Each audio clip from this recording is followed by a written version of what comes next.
Moving on to video 2, the backside of the practice test on chapter 2. So number 13, we need to graph this parabola. Again, right here on the instruction says, please graph the following on the answer column to the left. So you want to graph this guy over here.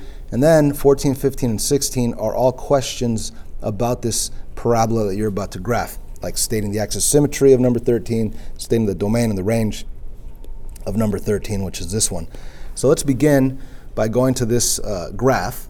And not only that, we need to understand that the A value tells us a couple of things. The first thing it tells us is if it gets reflected over the x-axis. What does that mean? Is it opening up or is it opening down? This is definitely opening up because it's positive. The other thing that it tells us is that it gets vertically stretched. It gets narrower. Why? Because the 2 is further away from 0 than the 1. Normally we have the parent graph of the A value being 1. This A value is 2, which means it gets narrower.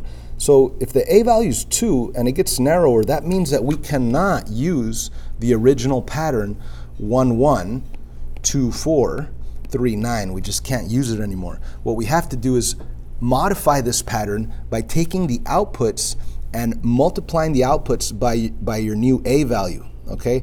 So we need to take all of these outputs and multiply them by A.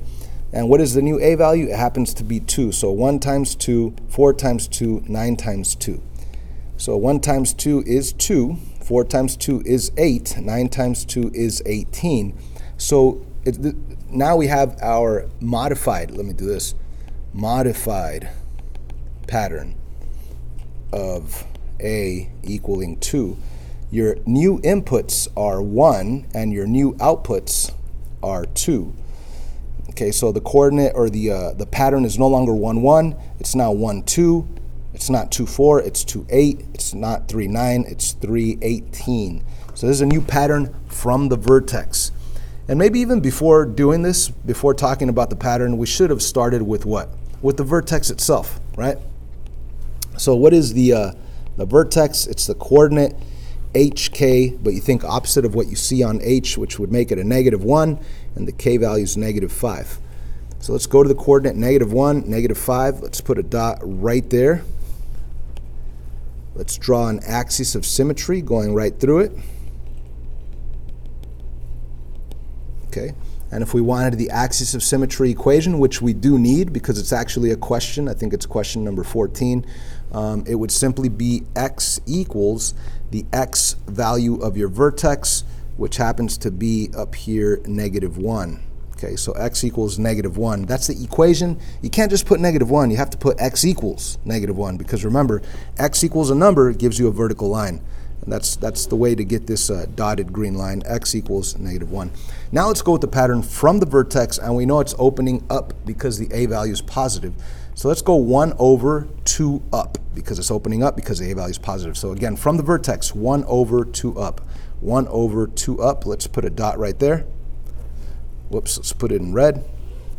Let's go back to the vertex and go 2 over 8 up. So back to the vertex, 2 over 8 up. 1, 2, 3, 4, 5, 6, 7, 8. Let's put a dot right there.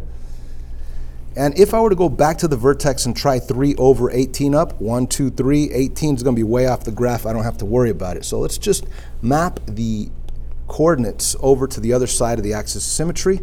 So let's put a dot right here. Let's put a dot up here. And let's draw our parabola. And we are done. Okay, so you get a point for that. Let's move on to number 14. Number 14 says state the axis of symmetry of the equation. And we just did. It's right here. So let's just write it bigger. X equals -1. That is the axis of symmetry equation. That should be right here. I'm sorry, right here on the answer spot for number 14. Number 15, state the domain of this parabola. What's the domain? That's like a free point, guys. Everybody should know that the domain is you have to put x equals all real numbers. If you just put all real numbers, half credit. That's sad, right? You have to put x equals all real numbers because the domain are your x's, the range are your y's. And what else? State the range of number 13. Well, the range are your y values. And obviously this does not go up and down forever. It just goes up from this point. So it does exist at this y value. And what's that y value? It happens to be -5, and it is above at -5 or above -5. So that inequality would be y equals or not y equals, y is greater than or equal to -5, which is always going to be the y value of your vertex, right? So y is, it's either going to be greater than or less than or equal to the y value of your vertex. Because remember, the vertex itself is the minimum point or the maximum point. So your whole range would be at this value, at this minimum value, or above. So y is greater than or equal to the y value of your vertex, -5. Moving on, number 17 says, please graph the answer or the following on the answer column to the left. So we have a regular inequality that we have to shade. And number 18, we have an absolute value inequality that we have to shade. So let's begin with number 17. It's already in y equals mx plus b. How easy could it get? Pretty easy, like this, right? It crosses at 5. Put a dot there. From that point, you're going to go down 3 over 1. So down 1, 2, 3 over 1. Let's put a dot there. Put in red. Sorry. Let's continue to go down 3 over 1. Down 3 over 1. It's important that we go all the way through the whole xy plane, the whole coordinate plane. So now let's draw our line. The question is my line here going to be solid or is it going to be dotted? If this had a solid line underneath it, it would be solid. If it does not have a solid line underneath it, it can't be a solid line. It has to be dotted. So keep that in mind. That might be one of the changes that I make on tomorrow's test. Maybe not. Who knows? Maybe I change the actual line itself to be something different. Or maybe tomorrow it changes to a greater than, which would cause the shading to be different. But anyway, we still need to shade. We're either going to shade one side of this dotted line or the other side of this dotted line. So we need to test a point, and the easiest point to test is the coordinate 0, 0, 0, 0. So we're going to plug in 0 for x, 0 for y. If it works, we shade in this side. If it doesn't work, we shade in the other side. So plugging in a 0 for x, that'd be -3 times 0. 0 for y, that would just be 0. Let's see what we would end up with if it's a true statement or a false statement. It would say 0 is less than, that's going to be 0, plus 5. 0 is less than 5. So let's think about that, guys. Is 0 less than 5? Heck yeah, 0 is less than 5. So what does that tell you? That tells you that this does work. Yes, it worked. So that means it is an answer. That means that all your answers are going to stick together on this side of that red line. So everybody should be shading in everything on this side of that red dotted line. Okay, don't get too crazy with the shading. Try to keep it nice and neat. So tomorrow, if for some reason you don't have it dotted, I'm going to have to only give you half credit. If tomorrow, for some reason, you have the other side shaded, I'm going to give you half credit. I have to take away some points. Or you might not even have the right line, then you don't get credit, right? So you need to have all those three details: the right line, and yes, if it's solid or dotted, and if you shaded correctly. Let's move on to number 18. It's an absolute value inequality as well. So again, for this guy, we need to remember the absolute value form that we had. There it is, y equals a absolute value of x minus h, close absolute value plus k. So we need to first identify our most important point, the highest point or the lowest point of this thing. So I want to ask you, what is your hk value? What is your h inside the parenthesis, inside of the absolute value that's being subtracted from x? There's nothing there, right? So your h has to be 0. If there's nothing in there that's being subtracted, your h has to be 0. So let's begin by saying that the h is 0. And the k value is the number that's being added or subtracted at the very end. So that's a positive 1. So that's going to be a positive 1 over here.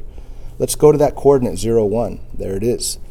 Now, how do we graph this absolute value inequality? Well, you have to look at your a value, and that's kind of like your slope. It'll tell you if it's opening up or down. It tells you if it's wide or narrow. But it's kind of like if you're looking at your slope. So what would that be? That'd be a -1. So you're going to go down 1 over 1. You're going to put a dot right there. And you're going to continue to go down 1 over 1, down 1 over 1, and so on and so on. And if you wanted to, you could do an axis of symmetry. You don't have to, okay? Because you could use that same slope pattern, but going the run being in a different direction. So you could go, instead of down 1 over 1, you could go down 1 over 1 this way, or you could just map them over that axis of symmetry so you could get used to it for doing parabolas. Now the question is, will this be a solid V, or is it going to be dotted? Well, if we had a solid line underneath it, it would definitely be solid. But we don't have a solid line underneath it, so it's going to have to stay dotted. So everybody make let's put a couple of extra dots between the dots. And now we need to decide, do we shade in the inside of the V or the outside of the V? Now you could test any point you want, right? But if you decide to test what I recommend, 0, 0, see 0, 0, that blue dot is clearly on the inside. So if it works, it is an answer. That means that all the answers are right here on the inside. If 0, 0 does not work, then it's not an answer. That means that all the answers must be on the outside, right? So let's test 0, 0 by plugging in 0 for x and 0 for y. So it's going to say 0 is greater than 0, absolute value of 0 is 0, negative 0 is 0, 0 plus 1 is 1. So it's going to say 0 is greater than 1. What do you guys think of that? 0 is greater than 1. That's totally false, not right, okay? So what do we know about that point right there? That point right there did not work. No worky, right? It does not work. So where, it's not an answer. So where are the answers at? They must be on the other side. So it's not going to be on the inside, it's going to be on the outside. So we have to shade in the outside.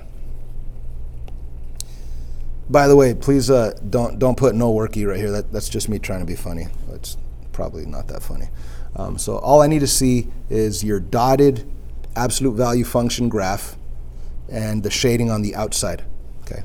Now, if it would have worked, I would have shaded in the inside. So who knows? Maybe tomorrow it does work on the inside.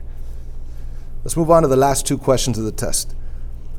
These could be overwhelming, okay, because they're multiple choice, and I mean, look at it. It's a lot of reading. But let's kind of ignore the multiple choice answers, and let's go back to the notes. I cut and paste the notes on transformations. It says right here, to describe the transformation from the original parent graph to the new graph, we must go through each of these possibilities in this order. So number one, does it get reflected over the x-axis? In other words, is the a value negative? Yes. So it does get reflected. Okay. So maybe instead of reading through the multiple choice answers, let's just go number one, reflected. Just abbreviate. Okay. What else? Number two, does it get vertically stretched or compressed? So this is the description that we need to give. Does it get vertically stretched or compressed? And that depends on the a value. If the a value is further away from 0, it gets stretched because it gets narrower. If the a value is closer to 0, it gets compressed, it gets wider. So this 3 that we have for a, that makes it further away from 0. So the parabola becomes stretched, it becomes narrower, right? So we need to state that the second thing is going to be a vertical stretch. By what? Like by what factor? By that factor of 3. The 3 makes it stretch by 3. Okay. So I'm just abbreviating my answers here. And let's go to the final thing that we need to look for. It says down here, third thing, describe the translation. That's the shifts, left or right, according to h and k. Of course, think opposite on h, take k for what it is. So the rest is pretty easy. Let's go to number 3 right here. Number 3 is that it's going to shift 4 units, think opposite of plus 4. So 4 units to the left. So let's write that down. 4 to left and 6 up. 6 up.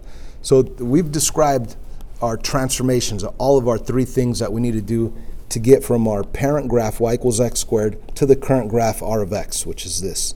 Okay, so let's look for it. Number 1, reflected over the x-axis. So far, so good. Number 2, vertically stretched by a factor of 3. So far, so good. Number 3, shifted 4 units to the left. So far, so good. And 6 units down. Oh, man. That's a lot of reading to disappoint us, right? So A did not work. A doesn't work. These 3 guys, boo, didn't work. Let's move on. We are looking for the first thing saying reflect over the x-axis. Number 1 doesn't say reflect over the x-axis. All right, so that one can't be it either. Let's go to option C, vertically stretched.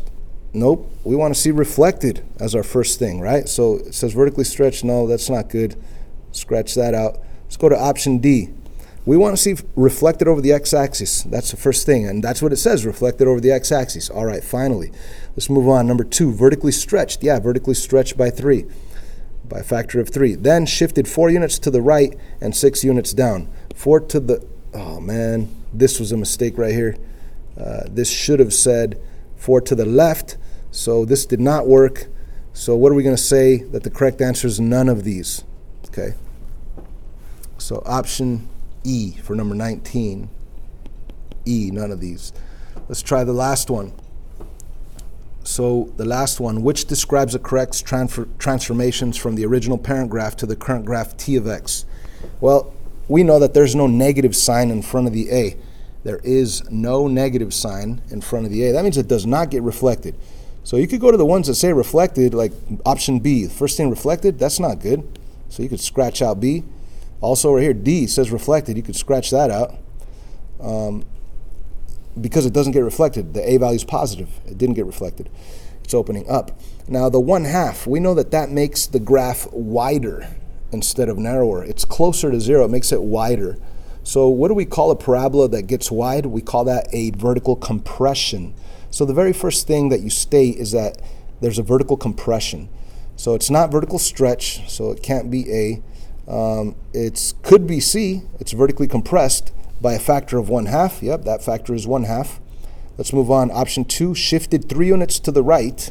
3 units, wait a minute, I need to think opposite on H. So that should have been 3 units to the left, because this should be a -3, so that should be 3 units to the left. So that cannot be option C. So again, it's none of these. Option E. So I purposely put none of these on both of them. I mean, maybe tomorrow we will have both and none of these. But I wanted you to read through all of them and really think it through. It's more likely that tomorrow you will have some answers, either A, B, C, or D. But then again, who knows? Anyways, we've covered the entire test in 2 videos. I hope this helps, and I hope you get an A on tomorrow's test.